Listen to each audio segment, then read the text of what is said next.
So, what if I told you that one of the most secretive organizations in the world, the NSA, actually created a detailed playbook on how to talk to aliens? And I'm not talking about some sci-fi movie plot. This is a real, once for official use only document, written by one of their top cryptologists. Yeah, let's get into it. So this entire game plan comes from a lecture by a guy named Lambros D. Callimahos. Now, this wasn't just some random analyst.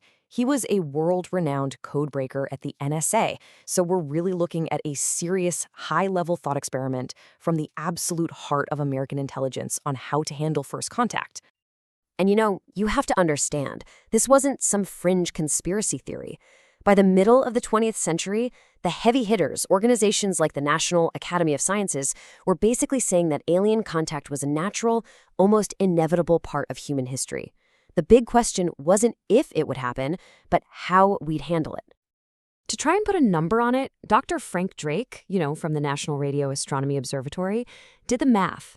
And based on what we knew about the universe, he figured that the number of advanced civilizations that could have popped up was around 1 billion. A billion!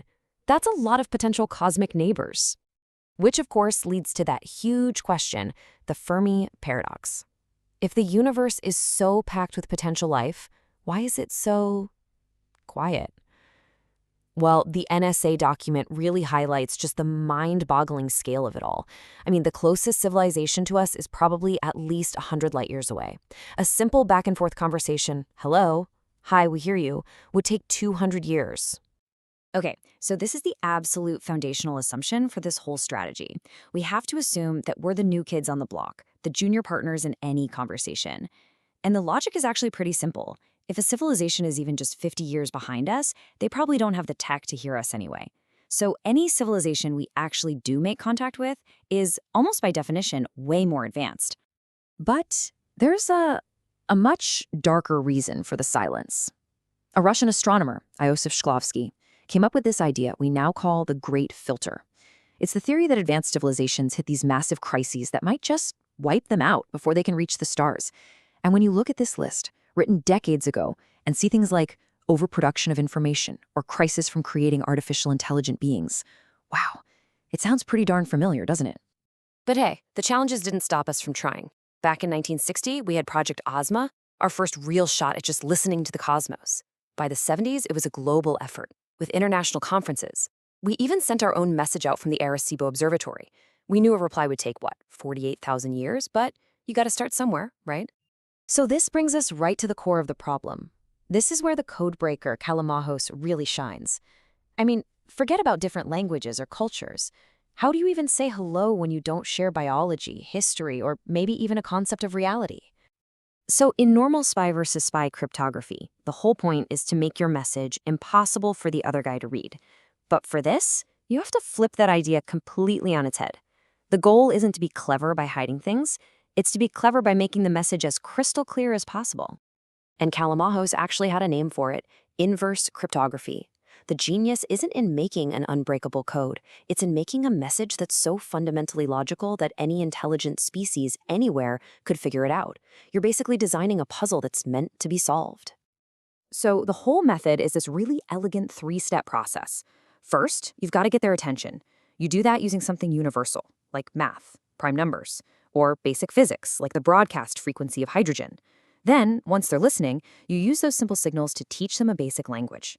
And finally, you use that new language to send a picture. It's kind of like a cosmic TV broadcast. Okay, so let's put ourselves in the hot seat. Imagine you're the analyst. A signal comes in. It's just a string of 1,271 ones and zeros. It looks like total static. Where do you possibly begin? I mean, this is what you're staring at, just a wall of raw data. Is it a pulsar? Is it just background noise? Is the equipment broken? Or could it be the single most important message humanity has ever received? And here's the first aha moment. A good cryptologist wouldn't see the number 1,271 as random. They'd immediately realize it's the product of two prime numbers, 31 times 41. And that is almost certainly not a coincidence. It's an instruction. See, this is that inverse cryptography in action.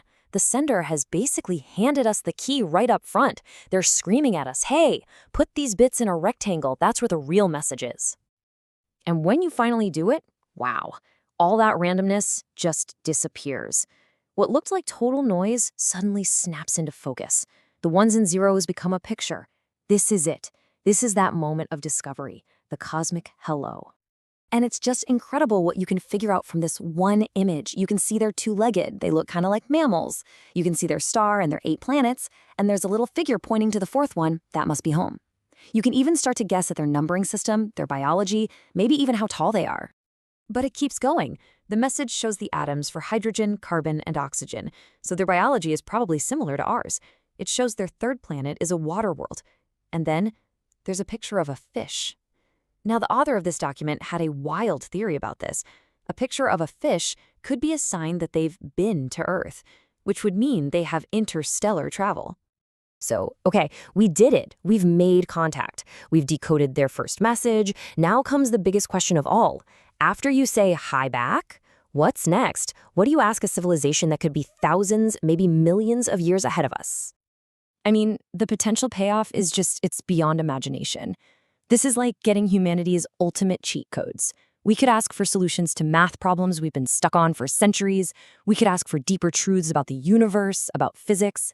And hey, maybe we could even ask them for some tips on how to not blow ourselves up. But, and this is a really big but, Callimahos doesn't end his lecture on that hopeful, utopian note. After laying out this absolutely incredible possibility, he finishes with a really serious piece of advice for any future code breaker who might actually have to do this for real. He warns them to stay calm, to not get carried away, and to be ready to face problems that are literally beyond our comprehension. Problems out of this world, as he says. Because making contact is one thing, but dealing with the consequences, well, that's something else entirely.